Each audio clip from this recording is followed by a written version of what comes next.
Bueno, les saludo hermanos a cada uno en el amor del Señor, con alegría, con gozo de estar reunidos en este día para bendecir el nombre del Señor y para centrarnos en nuestra adoración hacia el único Dios verdadero. Así que me gustaría que para partir me pudieran acompañar a buscar Génesis capítulo 3, versículos 8 y 9. Génesis capítulo 3, versículos 8 y 9. Voy a leer la versión NBI, por si acaso. Si alguien tiene otra versión, bienvenido, no hay ningún problema. Así que vamos a buscar Génesis 3, versículos del 8 al 9. Dice así, esta es la palabra del Señor.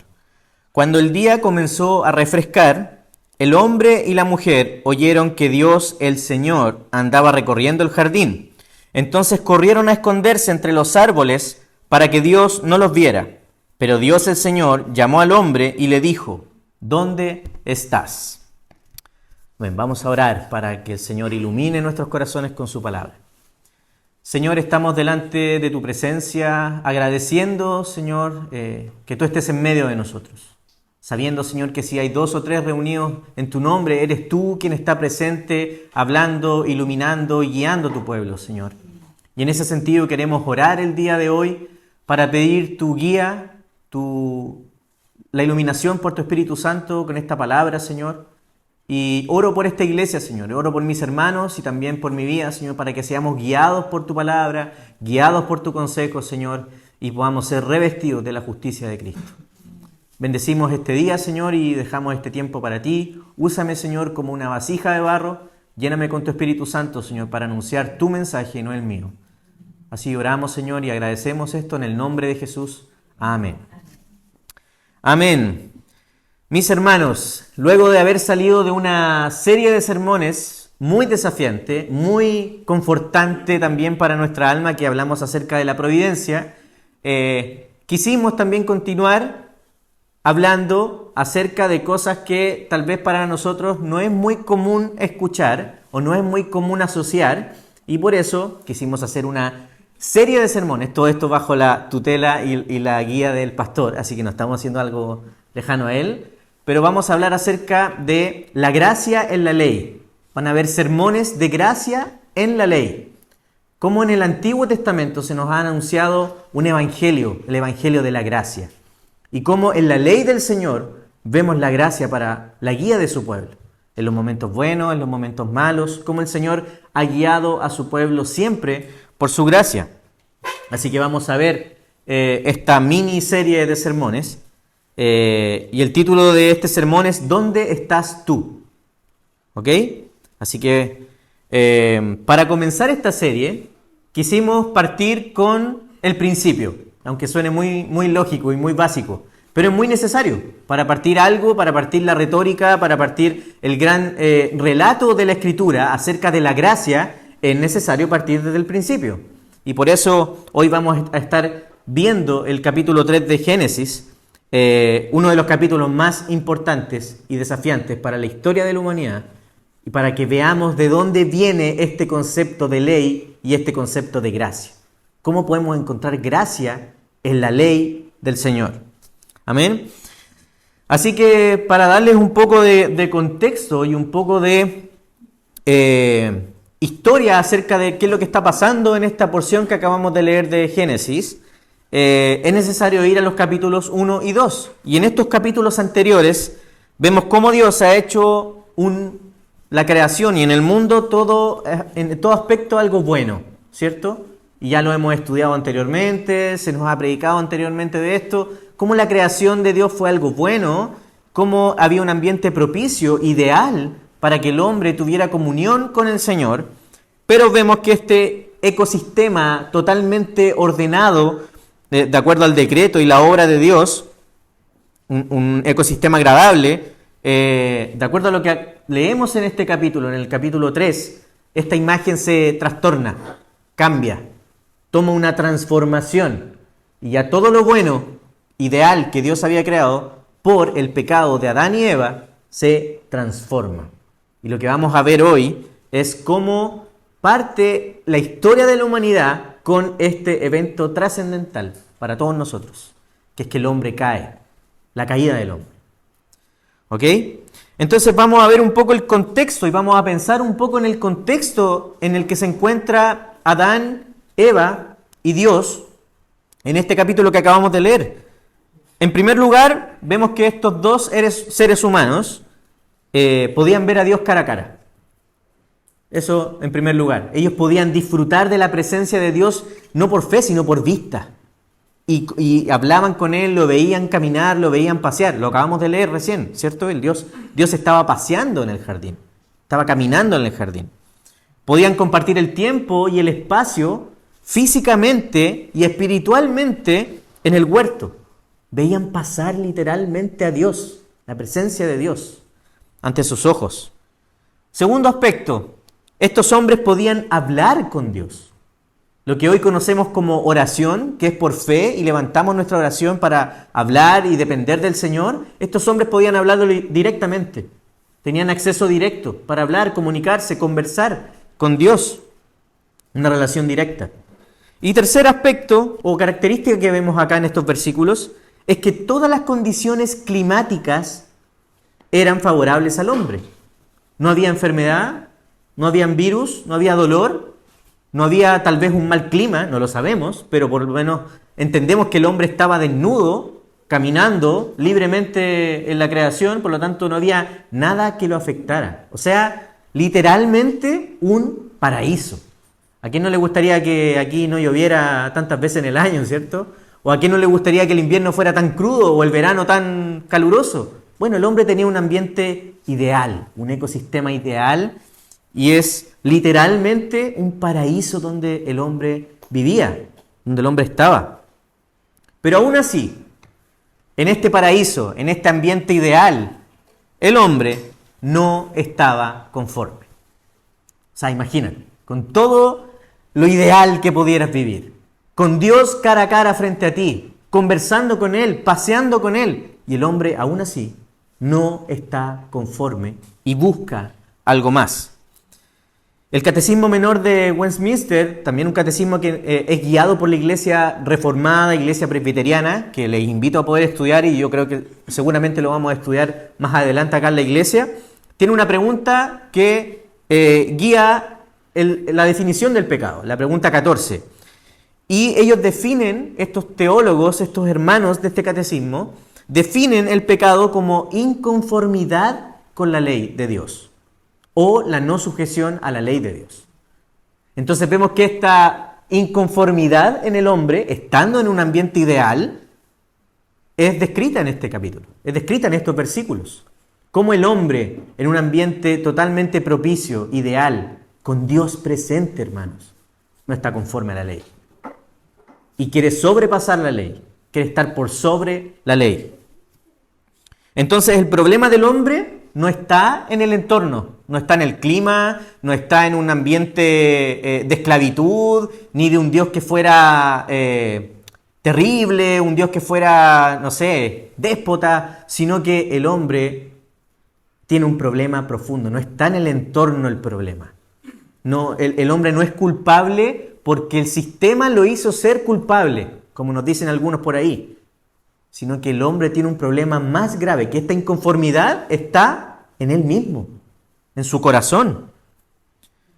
En un paraíso, literalmente, el hombre fue capaz de pecar por su insatisfacción, como lo hemos dicho. Entonces el problema es grave. Este problema acompaña al hombre en lo más profundo, por lo que el hombre tiene un problema que es él mismo. El hombre es el problema. Sigamos leyendo Génesis, versículos 10 y 11. Mira lo que dice. El hombre contestó, luego que Dios le dice, ¿dónde estás tú? El hombre contesta y le dice, escuché que andabas por el jardín y tuve miedo porque estoy desnudo. Por eso me escondí, dice el hombre. ¿Y quién te ha dicho que estás desnudo?, le dice Dios. Preguntó Dios. ¿Acaso has comido del fruto del árbol que yo te prohibí comer? Y en estos versículos hay un aspecto importante, y es que el hombre toma una actitud de vergüenza, por lo tanto se esconde.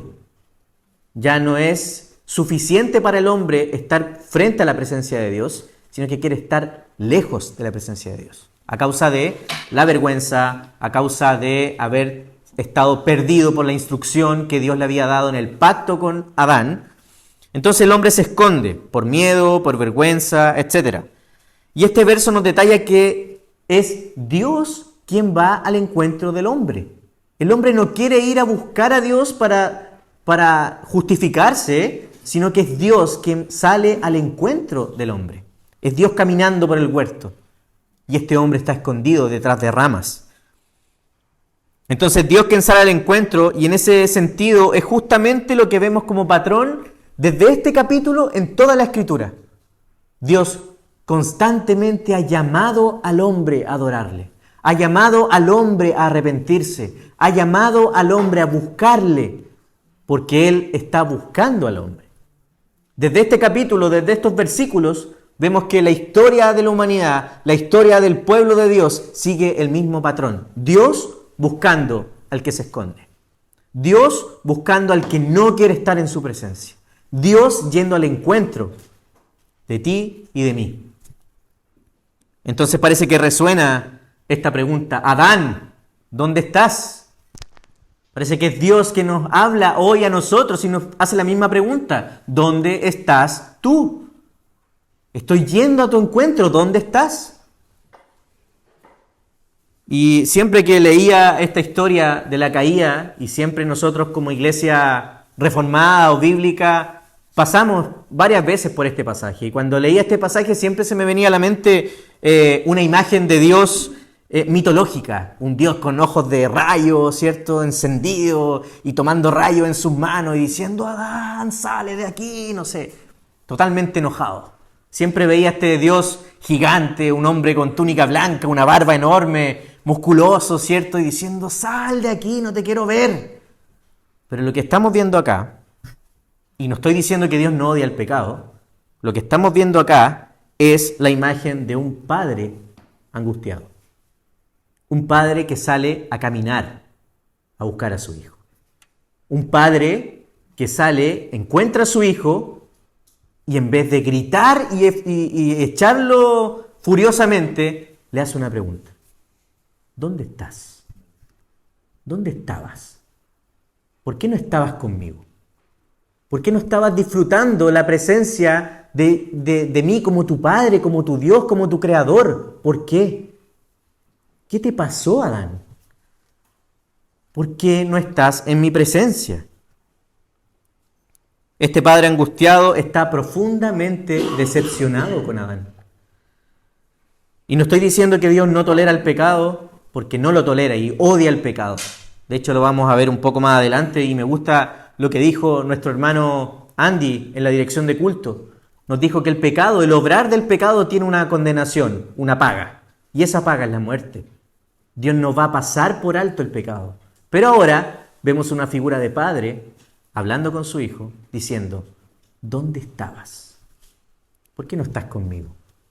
¿Por qué no disfrutas pasar la eternidad conmigo? Yo te creé, yo te formé, yo te di aliento de vida, yo te di un espíritu para que vivas junto a mí. ¿Dónde estabas?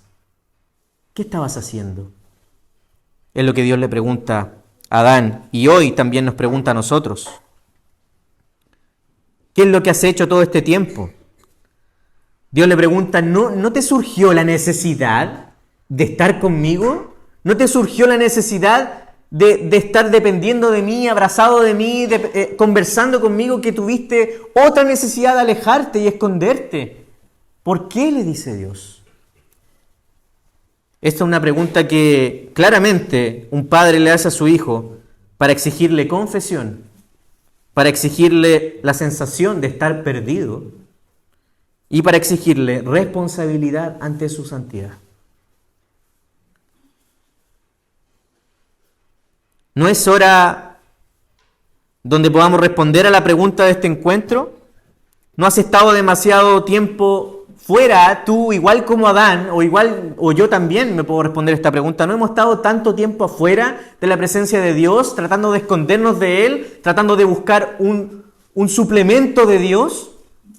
¿No ha pasado eso también con nosotros? ¿No hemos tratado de estar fuera de la presencia de Dios, y digo tratado porque Dios está en todo lugar y en todo tiempo, y Dios sostiene todas las cosas. Y nos engañamos a tal punto, igual que este hombre, igual que la mujer, que creen que pueden estar lejanos de Dios, que creen que pueden estar lejos de Dios y decirle: Dios, no te metas en este aspecto, yo lo voy a solucionar. No te metas en este aspecto mío, porque soy yo el amo, soy yo mi propio Dios. ¿No es eso lo que creyó el hombre en el huerto? ¿Y no es eso también lo que creemos nosotros?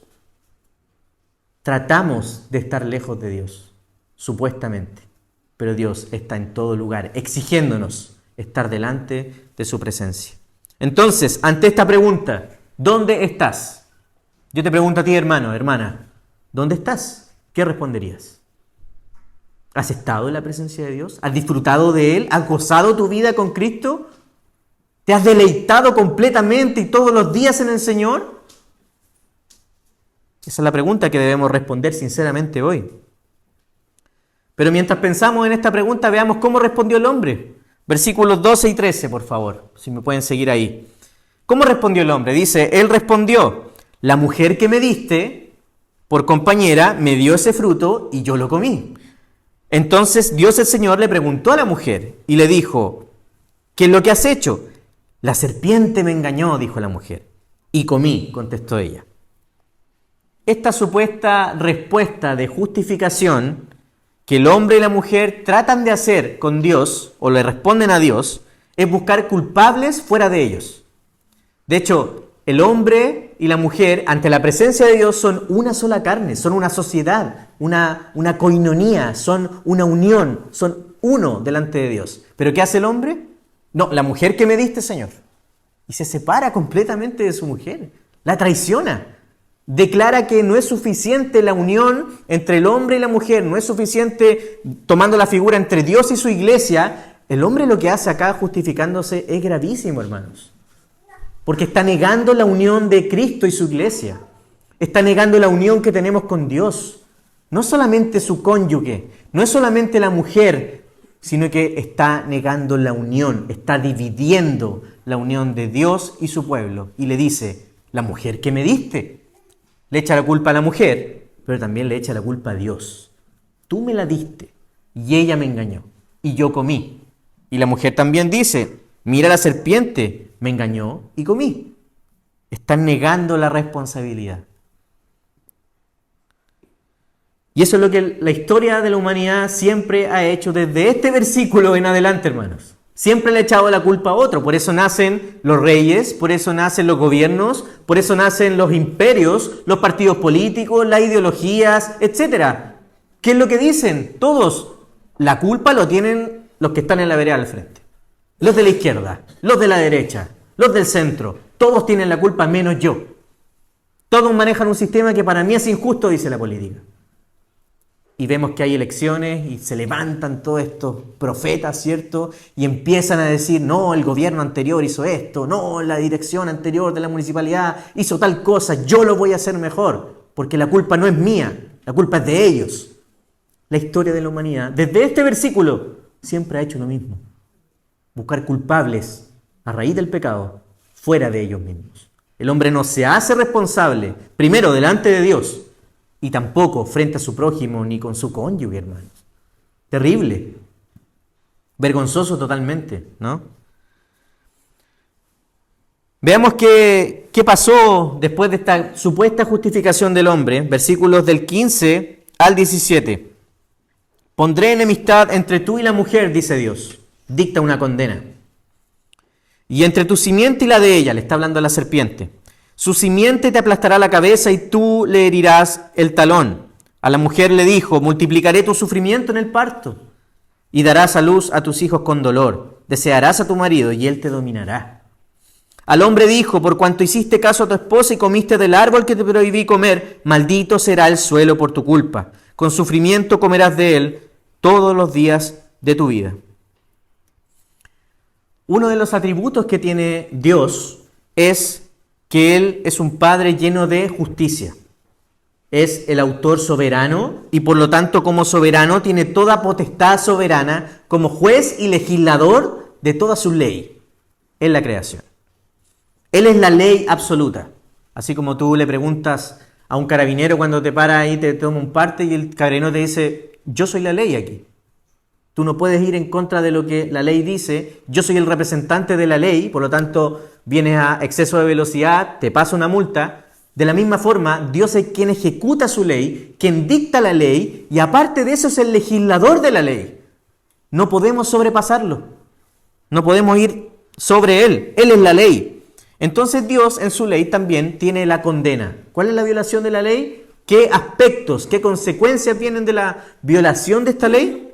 Lo vemos acá. Primero, condena a la serpiente y le dice, tú un día vas a morder el talón de la simiente de la mujer, pero este te herirá en la cabeza y vas a morir. En segundo lugar, a la mujer también le dice, va a haber sufrimiento en el parto, va a haber dolor para ti por la consecuencia de tu pecado. Y al hombre también le dice, va a haber sufrimiento día a día para que consigas el trabajo y consigas el sustento. Pero aquí hay algo notorio. Recién hablamos, e incluso yo mencionaba también lo que dijo nuestro hermano en la dirección de culto. Dios no tolera el pecado y la paga del pecado es muerte. Pero me hago la pregunta, ¿por qué Adán y Eva no fueron pulverizados en el acto? ¿Por qué Adán y Eva no fueron hechos polvo nuevamente si del polvo nacieron? ¿Por qué Adán y Eva no fueron destruidos inmediatamente por este Dios soberano, eterno, poderoso? Sino que Dios les da las consecuencias de su pecado, las consecuencias de la violación de la ley, y no ejecuta la ley con ellos. No se trataba de que el hombre fuera autónomo o tuviera plena libertad o un libertinaje de hacer lo que quisiera, sino que Dios, en su infinita sabiduría, aplica justicia y le entrega las consecuencias prácticas de la desobediencia de la ley. Lo que estamos viendo acá, hermanos, es la expresión máxima de la ley de Dios. Cuando el hombre se rebela contra la ley de Dios, vienen estas consecuencias que Dios les muestra. Es por eso que vemos cómo las consecuencias de la maldad de un corazón pecaminoso se ejecutan aquí, con estos tres aspectos que dijimos, a la serpiente, a la mujer y al hombre. Es Dios quien es el autor de la ley, quien habla y dicta la sentencia. Lo que ahora escuchamos es la justicia aplicada de la violación de esta ley, y vienen las consecuencias. Pero veamos cómo esto nos lleva al clímax de este capítulo, en el versículo 21. Este es el clímax de este evento que está pasando entre el hombre en la presencia de Dios. Dice, Dios, el Señor, hizo ropa de pieles para el hombre y su mujer y los vistió. El relato de este capítulo, de Génesis 3, que estamos viendo hoy, no nos quiere contar una historia de que Dios pasó por alto el pecado, de que Dios fue injusto y tomó otra forma para poder pagar el pecado y les dio estas sentencias que al parecer son como minoritarias, ¿cierto? De ellos deberían haber muerto en el acto. Pero no estamos diciendo que en este evento o en este capítulo Dios hizo vista gorda y dijo, ya, bueno, te perdono, o te doy un permiso, ya, te voy a dar una licencia, como lo hacen los doctores que son más o menos fraudulentos, ¿cierto? Ya, te voy a dar una licencia para que descanse unas 3 semanitas. No, Dios no hace vista gorda, Dios no da licencias.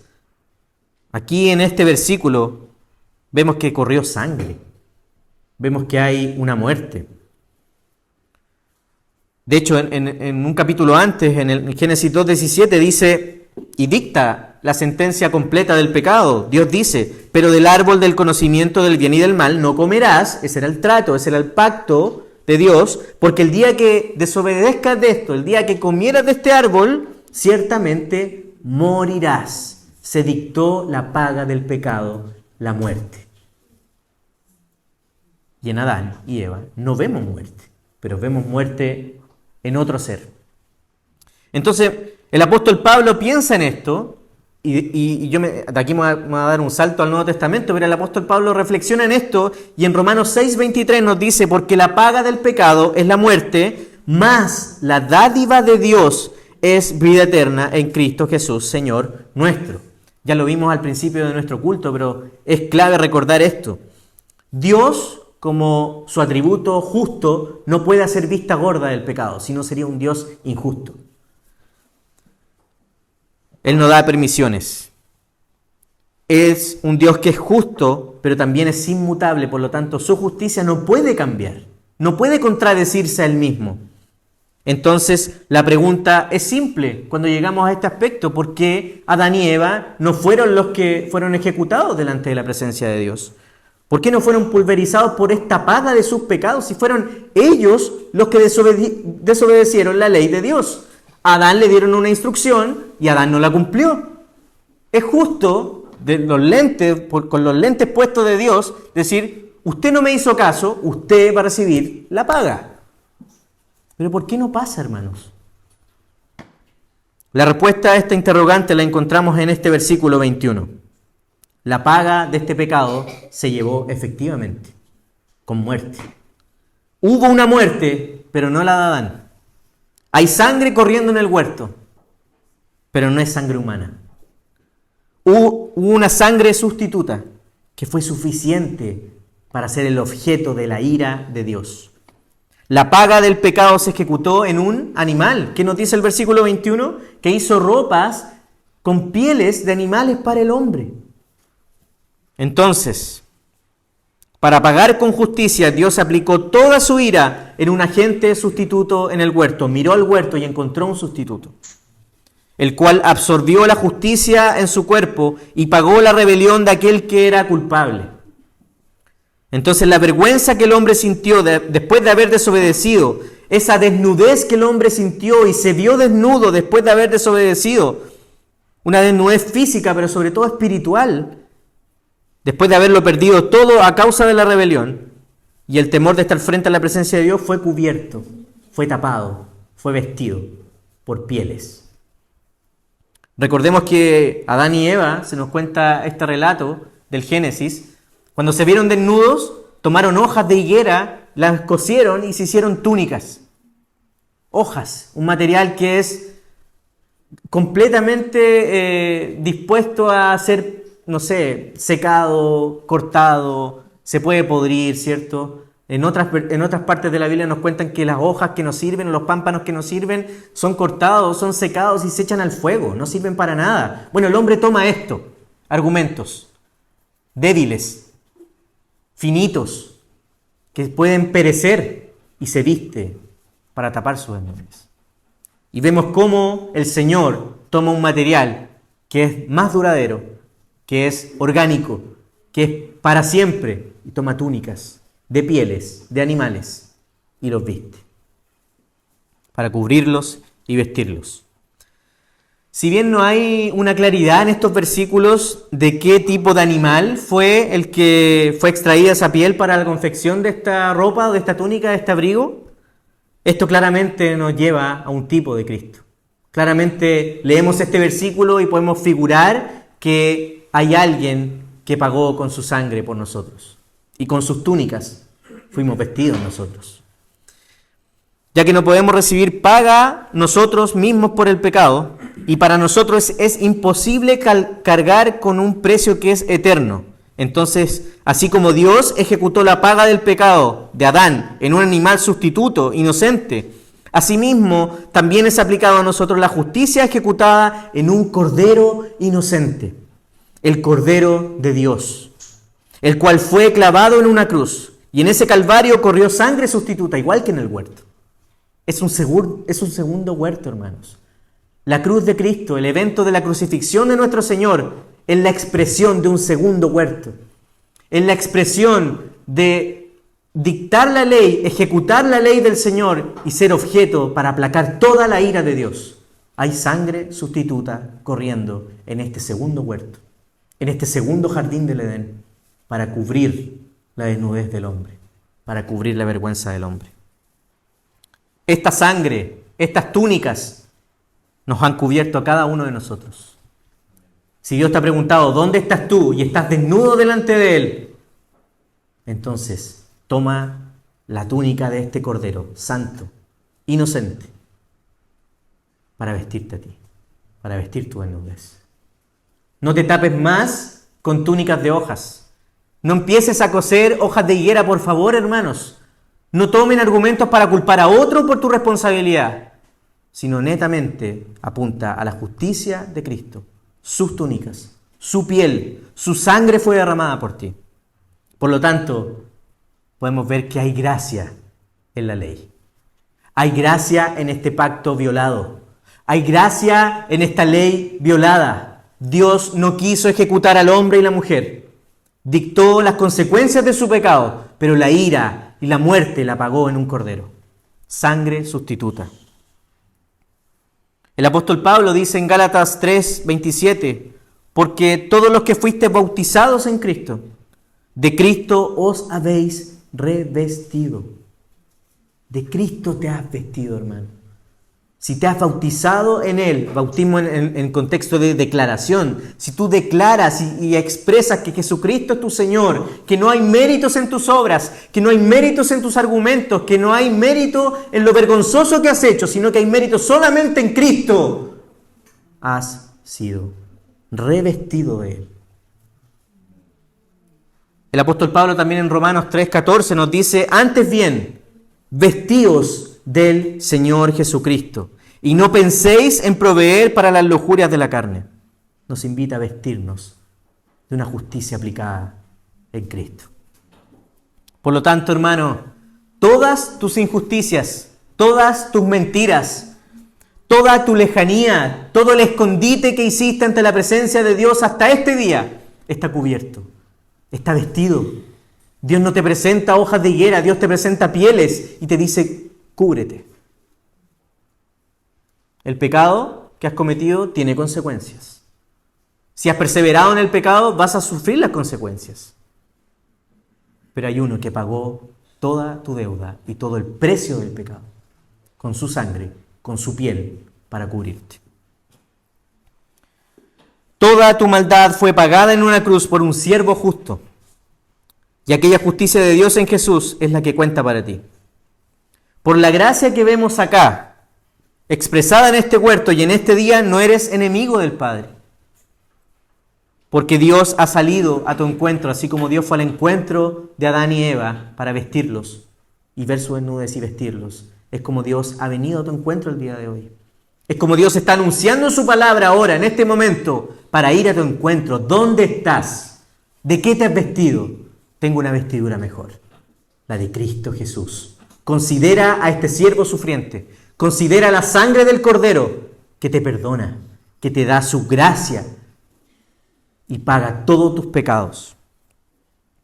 En 2 Corintios 5:21 dice, el que no conoció pecado, por nosotros lo hizo pecado, para que nosotros fuésemos hechos justicia de Dios en él. Por lo tanto, las vestiduras de justicia y amor de Cristo te cubren hoy, hermano. El sacrificio y el precio que Dios tuvo que pagar enviando a su Hijo ha pagado todos los pecados de su pueblo. Por lo tanto, si pones tu fe en los méritos de Cristo, en las túnicas de Cristo, ya no te sientas lejano al Señor. Al contrario, eres un ser amado por Dios. Eres un eterno bendecido por Dios. Imagínate, no por tu vestidura, no por tu escondite, no por tu desnudez, sino por la vestidura de Cristo. Por su túnica ensangrentada, por su herida fuimos sanados. Por su sangre somos rescatados. Por lo tanto, hermano, este sermón y este primer mensaje de cómo podemos ver gracia en la ley, gracia y ley juntamente en toda la Escritura, y a raíz de esto del Antiguo Testamento, podemos ver y podemos abrazar, tomar los méritos de Cristo. Tomar desde este capítulo, desde Génesis en adelante, los méritos de un sustituto que se nos anuncia desde el principio. Va a venir el Hijo de la simiente y va a pisar al diablo, lo va a matar completamente, va a vencer la muerte. Y toda esa justicia va a ser imputada a ustedes. Vístanse de la gracia del Señor.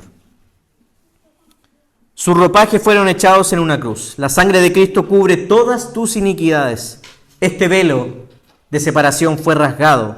Y hoy por su gracia puedes acercarte a Él si hoy respondes como debería haber respondido Adán en la pregunta.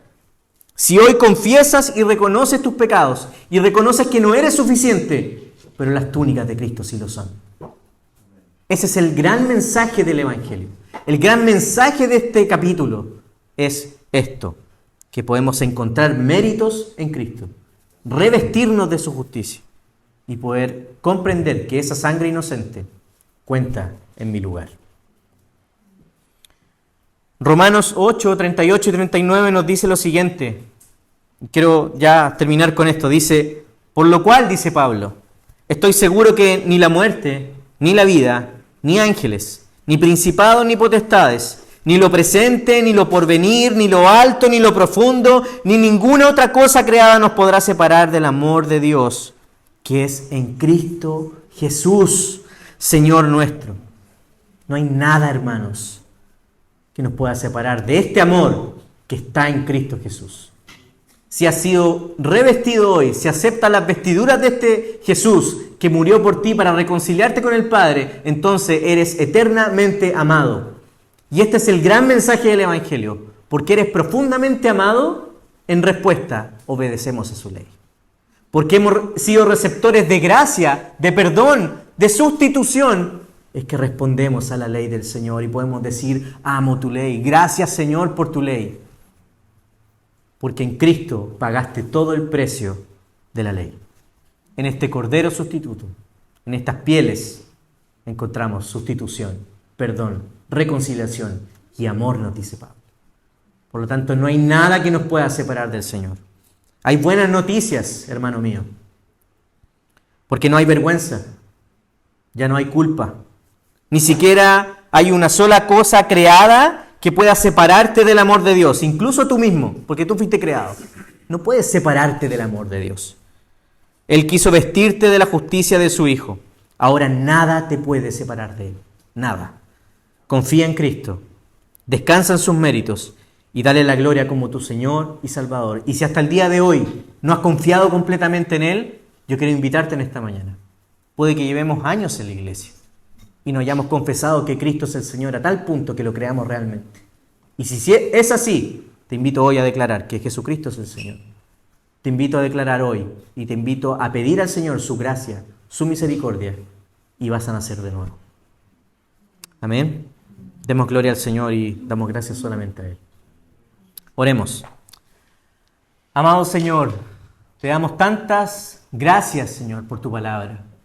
Gracias por el gran mensaje que nos has predicado, nos has hablado desde el principio, que es el amor de un Padre soberano.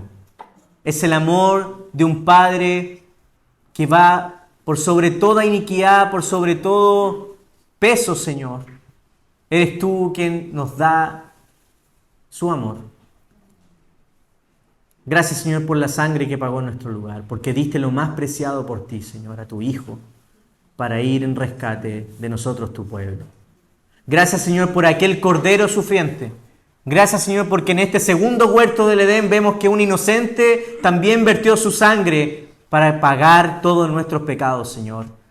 Gracias, Señor, porque hay gracia en tu ley, porque podemos encontrar este mensaje de amor, de perdón, de restauración para cada uno de nosotros. Y te pedimos, oh Señor, que por tus méritos, que por tu obra, Señor, nos recibas en tu reino.